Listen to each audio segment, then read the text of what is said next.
Your voice, your opinion, your community. Fact TV, free speech, protected.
Hello and welcome to Take Action Rockingham. This is episode 3, where we talk a little bit about the buildings. But what's been happening?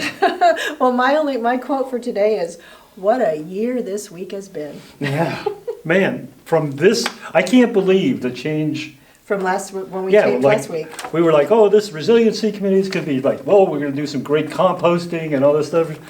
Whoa, dude. Yeah, we are in, I would say, uncharted territory for almost everyone everywhere.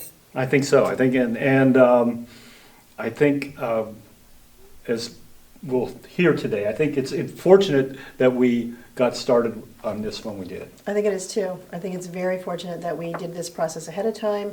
We have these committees set up with specific focuses on what is probably going to be pertinent in the aftermath. Yeah. And I think we can consider ourselves ahead of the curve. So tell me about what's happening today. Who are you going to interview? Today I interviewed Ray Massucco, who's the chair of the Building Redevelopment Committee.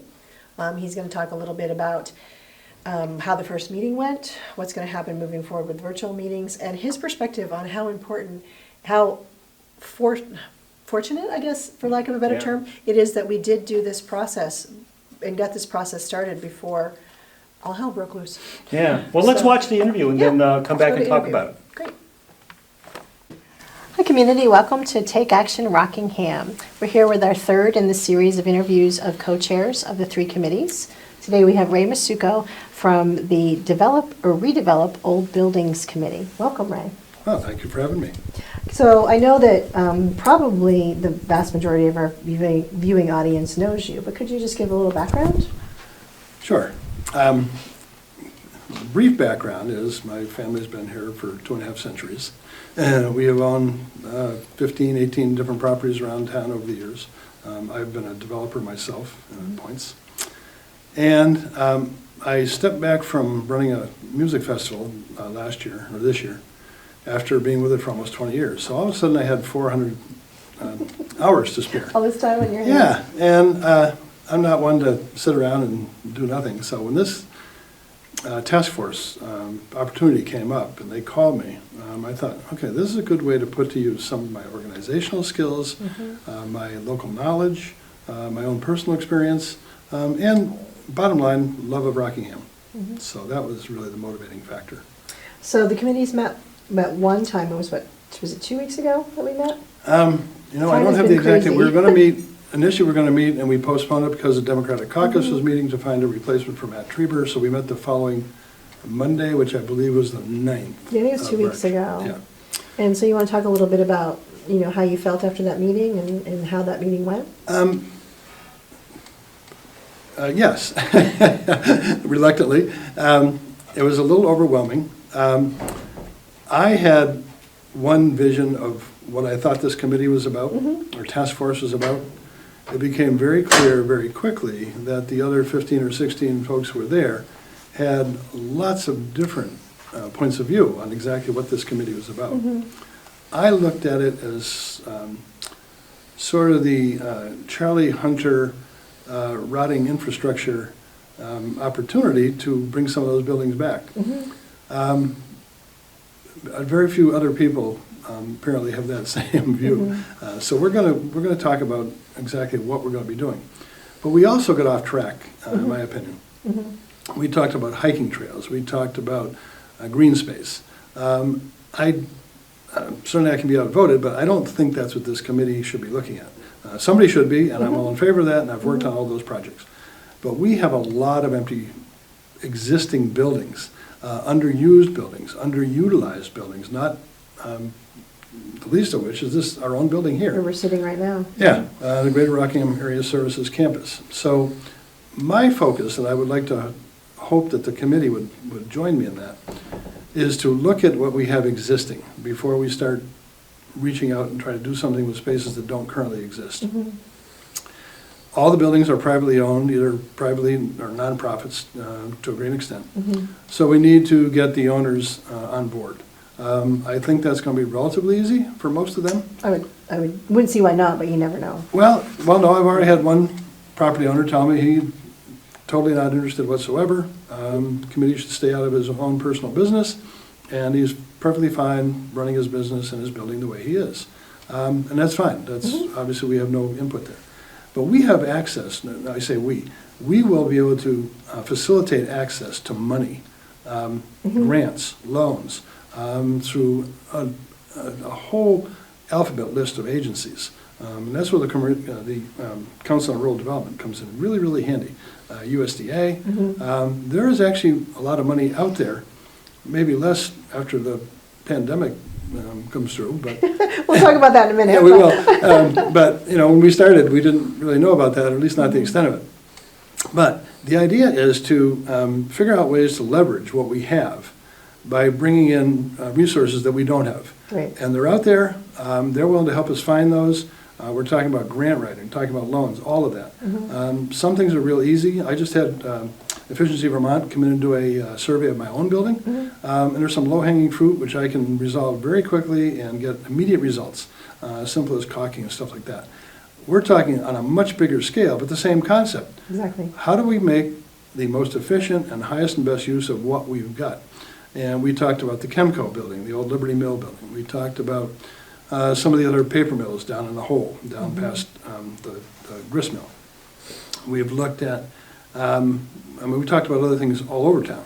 A lot of people kept talking about Bellas Falls, Bellas Falls, Bellas Falls. This is a town-wide project. And there are buildings that are outside the village limits that are ripe for reuse. So my hope is that we can do that. And I'd like to do that by, particularly since we're not going to be meeting as a group. The task force chairs have a video conference set up for March 31st with the Council on Rural Development. We're going to be meeting, obviously, sheltering in place wherever we are, and talking about how we're going to get all these projects going forward. So we'll all be meeting remotely for sure. I had planned to meet on the third floor of the library like we did the last time. The library is closed, so that's not going to happen. And I'm not sure it's a good idea to put 20 of us in that little confined space, contrary to all the advice.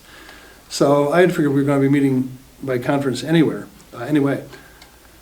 What I'd like to do is break this out into some smaller subcommittees, 2, 3, 4 people tops, and have them maybe focus on a particular building. Talk to the owners, get the tax information, get the current assessment, get the maps. As much information as they can gather, a lot of which already exists.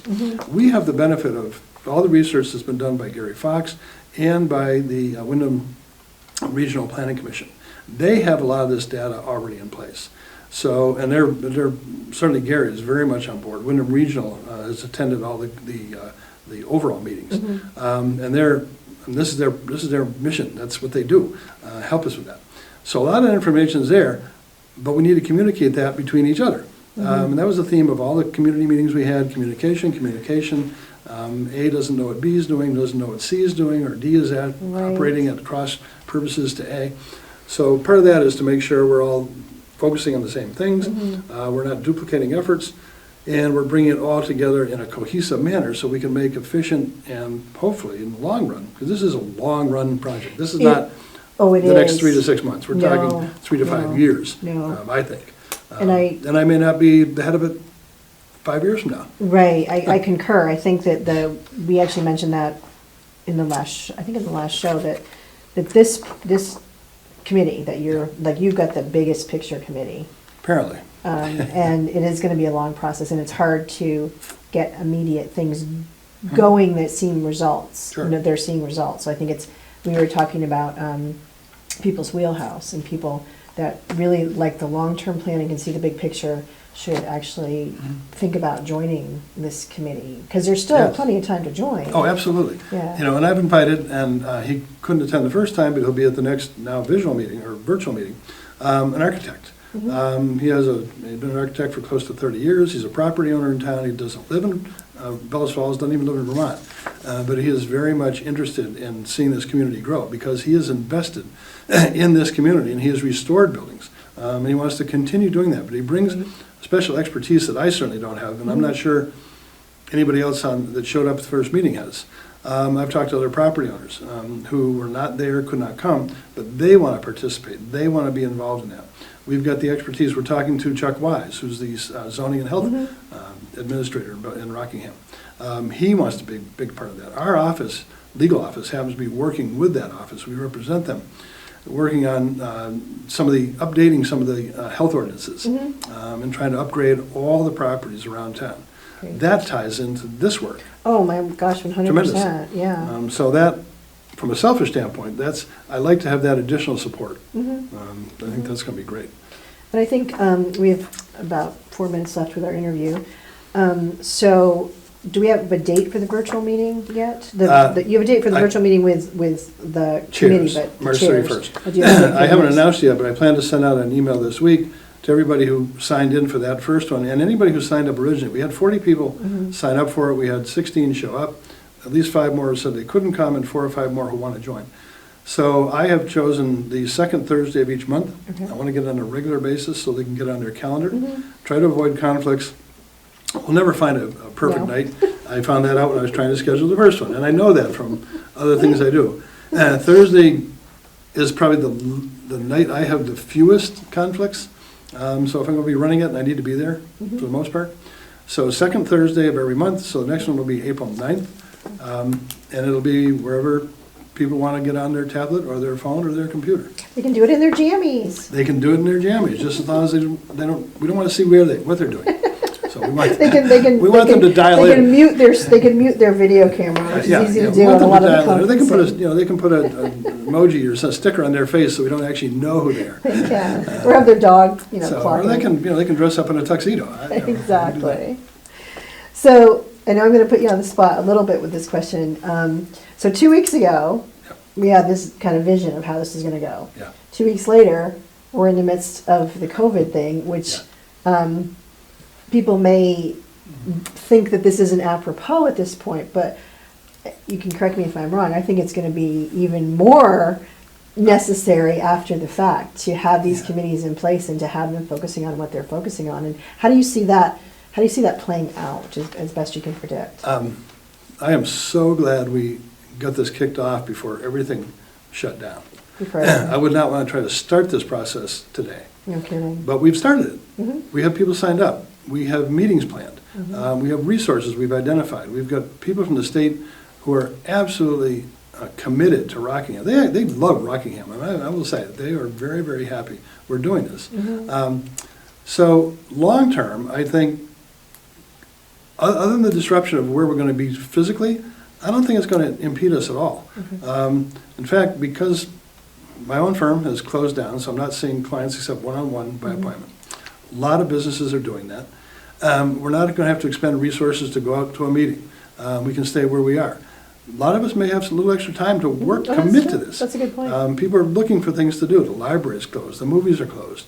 So we're going to be doing a lot more reading, we're going to be a lot more walking outside, I hope. So we have, I think, people may, I'm hoping, hone in on this and say, oh, here's something I can commit to and I can focus on, and I can devote an hour a week or 2 hours a week, or half an hour a week, whatever it may be, whatever they feel they can devote to it. I'm putting in a lot more time in that, but I've got the time right now, and I'm happy to do it. So I don't look at it as particularly a negative. I don't either. I think it's a positive, and I think it's going to be so much more necessary. Yeah. I think, I think the timing of everything happening before the need is we're very fortunate. Yeah, very small example, I don't want to take up extra time for this. 7 years ago, I moved my entire office structure to the cloud. We have an office management program that's in the cloud. When I closed down on this past Monday and sent everybody home, it's almost impossible to tell the difference unless somebody wanted to walk into the office to do something. We're doing everything that we did before. Now we're doing it more efficiently. We don't have the interruptions. We've set up secure client portals they can log in. And I'm not making this as a pitch, but the fact that we already had procedures in place to deal with this, we have not been slowed down hardly at all. So the fact that we had this task force set up in advance, I think is fabulous. I think so too. So we are actually down to no time. Okay. So thank you so much. My pleasure. And yeah, I'll see you at the meeting on April 9th. I will not be in my pajamas though. Bye. Thank you, Marty. Wow, Ray was something, wasn't he? Ray was on point with everything that he said. The idea of, getting the committee immediately into subcommittees and small committees working on specific projects, much like the Efficiency and Resiliency Committee is doing. That we can still continue with virtual meetings and really to the point that maybe the timing is better than we think because people have some extra time on their hands. Right, yeah. And I think that bodes, reaching out to people, and again, reiterating kind of what we reiterated last week, where, a little bit about each of the committees, and you were saying the Energy and Efficiency Committee, if you really need to get things done right away, get on that committee. If you're more on the long haul, get on the Redevelopment Committee. And unfortunately, we haven't got feedback yet from how the meeting went with the develop or build. Yeah, no, because their first real meeting is, actually we're taping this on Wednesday, and that their meeting is tomorrow night. So you'll be watching this all week and saying, well, what happened? And we're going to have to get back to you next week on that. It's just like... We're in uncharted territory as well in trying to develop this show and figure out the best way to keep the information flowing out to you, the public. But we made a decision that we're not going to wait for things to happen. That we're going to go with what we have. We'll tell you everything we can, and we'll catch up we'll catch up when we can, because I think it's more important to get it out there than I think it is too, and to keep it consistently out there so people know where to look for it, and then eventually it'll start to flow the way we envisioned it, which is we would have the information report from a meeting to be able to tell you, so people could keep up if they missed a meeting. Just hasn't quite gotten there yet. Yeah, and the same goes with meetings now, because you can't have meetings. And so everyone's retooling how they're doing meetings. Tomorrow night, the Energy and Efficiency and Resiliency Committee is meeting using Zoom. And so we'll get back to you on how that worked, and then how you would enter a Zoom meeting, because I think we're going to have to do a whole thing on that. Now we're talking off the cuff. That's actually a really good thing, because Zoom meetings, I'm familiar with them. They're super easy to use, but you just have to have a little bit of technology knowledge. If I can do it, folks, you can do it. So yeah, and then the other thing that's just breaking right now is part of the Energy Efficiency Committee, part of town government, and part of the group Greater Falls Connection, which Marty is a board member on. They're coming together to create a Rockingham mutual aid volunteer group, so that people can help each other through this crisis, either through picking up meals, dropping off meals, making contact with people, anything you can think of. But there's going to be a form coming out, and it sounds like the form might come out on Monday and we're not sure exactly where it's going to land, but the idea of the form is to identify volunteers and what they might be able to volunteer for, and then to identify people who might be in need or people who might know of people in need. And so, And I think it's going to work to the benefit of everybody. If people get involved and they feel like they're doing something, I've heard from so many people. I got a message from a friend today that said, I feel like I'm sitting at home, I'm dwelling on things, I don't know what's going to happen. Yeah. So if you're feeling that, then join one of these committees, or join, or the mutual This aid, group, the yeah. mutual aid group.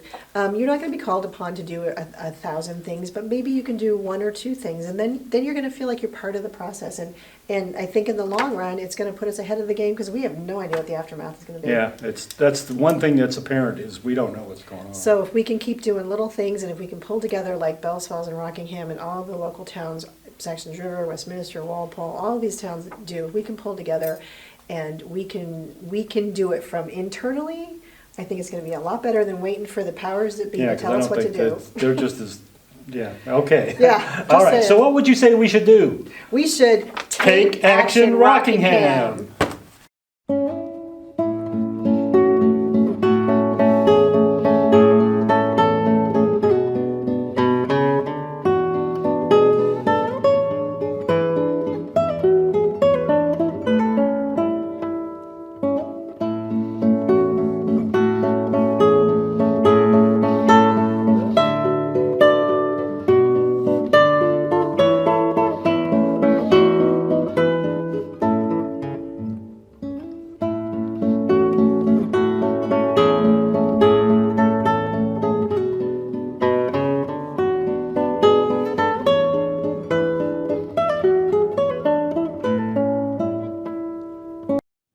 Hey community, we need your help. There's something that all of the committees could use that you could easily donate. So let's tell them what it is, Laurel. Okay, well, we were getting ready for our first meeting, and I realized there are no funds that came with setting up the task force. So we could use flip chart, markers, Post-its, pens, any kind of meeting kind of supplies would be really useful. So if you have that, let us know. Great. Thanks, community. Thank you.